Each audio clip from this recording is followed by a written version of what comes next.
கர்த்தருக்கு ஸ்தோத்திரம். கர்த்தராகிய இயேசு கிறிஸ்துவின் இன்ப நாமத்தில் இனிய வாழ்த்துக்கள். இன்றைய தியானத்திற்காக ஜெபித்த பொழுது தேவன் தந்த வசனம் ஆதியாகம புஸ்தகம் 18ஆம் அதிகாரம் 2ஆம் வசனம். தன் கண்களை ஏறெடுத்து பார்க்கும்போது இதோ 3 புருஷர் அவனுக்கு எதிரே நின்றார்கள். அவர்களை கண்டவுடனே அவன் கூடார வாசலிலிருந்து அவர்களுக்கு எதிர்கொண்டு ஓடி தரை மட்டும் குனிந்து, நம்முடைய கர்த்தராகிய இயேசு கிறிஸ்து பயப்படத்தக்கவர். ஆபிரகாம் மம்ரேயின் சமபூமியில் இருந்த பொழுது தேவன் ஆபிரகாமுக்கு தரிசனமானார். அப்பொழுது 3 புருஷர்கள் அங்கே வந்த பொழுது ஆபிரகாம் தன் கூடார வாசலிலிருந்து அவர்களுக்கு எதிர்கொண்டு ஓடி தரை மட்டும் குனிந்து தேவனை அங்கே வணங்குகிறதை பார்க்கிறோம். அதாவது தரை மட்டும் குனிந்து வணங்குகிறது.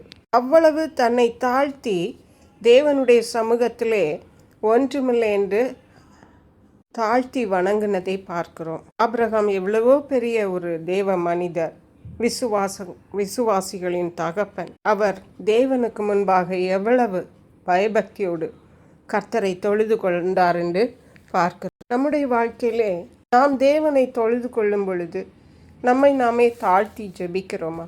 தேவனுக்கு கொடுக்க வேண்டிய பயபக்தி நம்மிடத்தில் காணப்படுகிறதா? பரிசுத்த வேதாகமத்தில் அநேக தேவனுடைய பிள்ளைகள் தேவனுக்கு முன்பாக தங்களை ஒன்றுமில்லை என்று தாழ்த்தினதை பார்க்கிறோம். மத்தேயு எழுதின சுவிசேஷம் 15ஆம் அதிகாரம் 21 28 வரை உள்ள வசனங்களை வாசிக்கும் பொழுது, ஒரு கானானிய ஸ்திரீ தன் மகளின் சுகத்திற்காக இயேசுவிடத்தில் வந்த பொழுது இயேசு சொன்னார், பிள்ளைகளின் அப்பம் நாய்க்குட்டிகளுக்கு போடுவது நல்லதல்ல என்று. ஆனால் அந்த ஸ்திரீ சொன்னாள், மேஜையிலிருந்து விழும் துணிக்கைகளை அந்த நாய்க்குட்டிகள் தின்னுமே என்று. அவ்விதமாக தேவனுடைய சமூகத்திலே தன்னை தாழ்த்தி ஜெபித்து தன்னுடைய மகளுக்கு அற்புதத்தை பெற்றுக்கொண்டதை பார்க்கிறோம். லூக்கா எழுதின சுவிசேஷம் 18ஆம் அதிகாரம் 9 14 வரை உள்ள வசனங்களை வாசிக்கும் பொழுது 2 பேர் தேவனிடத்தில் ஜெபிக்க வந்தார்கள் ஆலயத்தில்.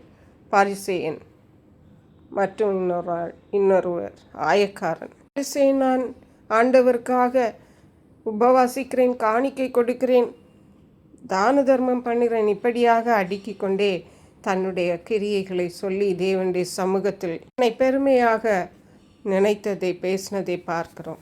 ஆனால் ஆயக்காரன் தன் மார்பிலை அடித்து கொண்டு தேவனுடைய சமூகத்துக்கு கூட வருவதற்கு துணிவு கொள்ளாமல், நான் பாவியாகி என் மேல் கிருபையாயிரும் ஆண்டவரே என்று ஜெபித்தார். இயேசு சொன்னார், பரிசேயன் அல்ல, இந்த ஆயக்காரனே நீதிமானாக்கப்பட்டான் என்று.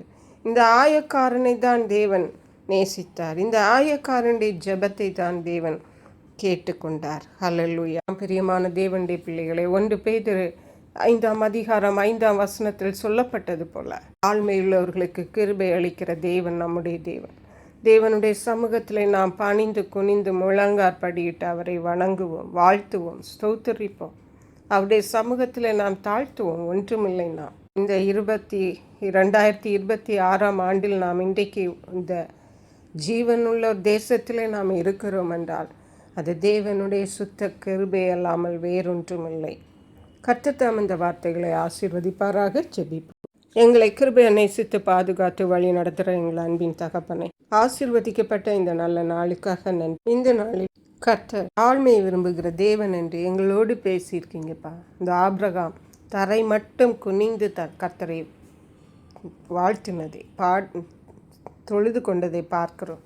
அப்படியே நாங்கள் ஒவ்வொருவரும் தேவனுடைய சமூகத்தில் எங்களை முழுவதுமாக தாழ்த்தி கர்த்தரை தொழுது கொள்ள, கர்த்தரை தேட எங்களுக்கு உதவி செய்வீராக.